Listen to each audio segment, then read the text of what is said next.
Hey folks, what's up my good people? So I have actually found these comments and I always tag these comments to actually educate you. These comments are for education purposes. Sawa sawa. So this guy says if a bot goes for 3 consecutive losses then haiwezi recover. Take that to the bank. Huyu aligoja ifanye recovery after 3 consecutive losses. Somehow I can see this is true. This is a fact. If you have a good working strategy and the strategy has actually been working, if the moment when you are trading, you realize you have hit. For myself, I normally take up to around 4-5 losses. I normally allow my robot to take about at least around 4 losses, not 3. Okay, but you can, that will actually depend on how the strategy that you are actually using. Myself, I normally give myself up to around 4 losses. So the moment I get the 4th loss, I know this is not realistic. Hapa kuna kitu inaendelea, manipulation is going on. So what normally happens, I will just stop the robot. Because most of the time myself I don't set I normally don't set the stop loss, because if you have an $100 account and you set the stop loss at around 50 USD, I don't know if you realize that the robots don't observe the stop loss. When the moment you take you set the stop loss at 50 USD, it's like the robots understand, like, don't stake more than 50 USD. Not that you should not lose more than 50 USD. You actually told the robot, like, don't stake more than 50 USD. So the robot will actually multiply the account until the account goes to 0. The only thing the robot will not do, it will not stake more than 40 USD, but it will stake up to 40. It can stake even 40 USD as long as your account allows the robot to do that. So that's why I normally don't use a stop loss. It's not that I am just a careless person. It's because I understand I know what the robot will do and how the robot understand the moment I put a stop loss of 50 USD to an account of that is 100 USD.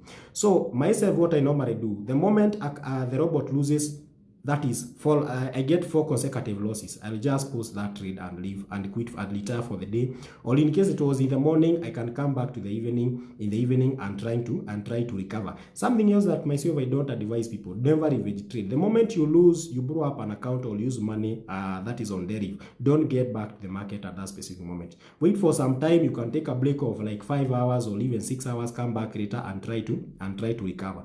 Then when you are trying to recover your money, don't target to recover everything at once or in one single trading session. You can decide, for example, if you had an account of $100, you lost something like, let's say, $30. Don't target to get all $30 at once. You can get to the market, recover 15, then retire for the day, come back the following day and try to recover the $15 you lost yesterday. The problem why you guys keep on borrowing up your account, you'll find somebody, for example, you lost something like that. You had an account of $100, you lost $30, you get into the market, for example, some hours later, you get back your $30. Then you say, now because I have recovered everything, let me just make some little profits, some few profits. So what do? You get back into the market and say, maybe nitafute ka 10 USD. Do you at least insikue like by the end of the day I didn't make anything? The moment you get back to that market, hapo do mambo huanza kuchemuka. You get back to the market na unapata everything is completely gone. The account is back to factory default, which is 0.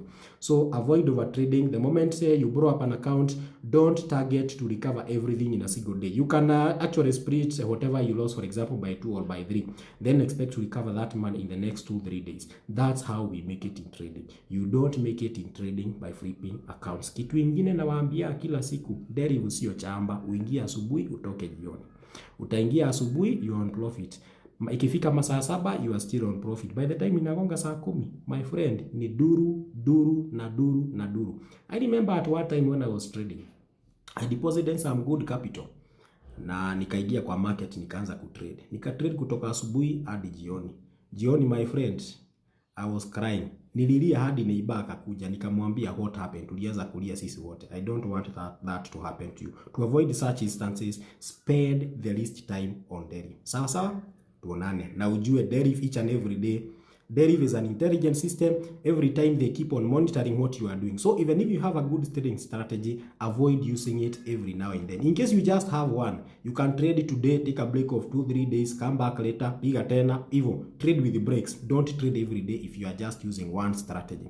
In case you have several strategies and several robots, every day leo unaweza tumia hii robot, siku ingine utumie hii, siku ingine utumie hii. If you check on my trades, all my trades that I normally do, every time I don't trade with one robot. Sometimes I can go with market terror, sometimes the hunter, sometimes I can go with the havoc, sometimes I can go with the V4, sometimes with the V3. Every time I use a different robot. Weka hapo unataka utumie ka robot kamoja na ka strategy kamoja. My friend, DERIV is an intelligent system and they are learning what you are doing each and every day. The moment watajua huyu jamaa anatumia hii strategy, they will block that too. Next time ukiingia kwa market ni duru tu. Tuonane. Goodbye.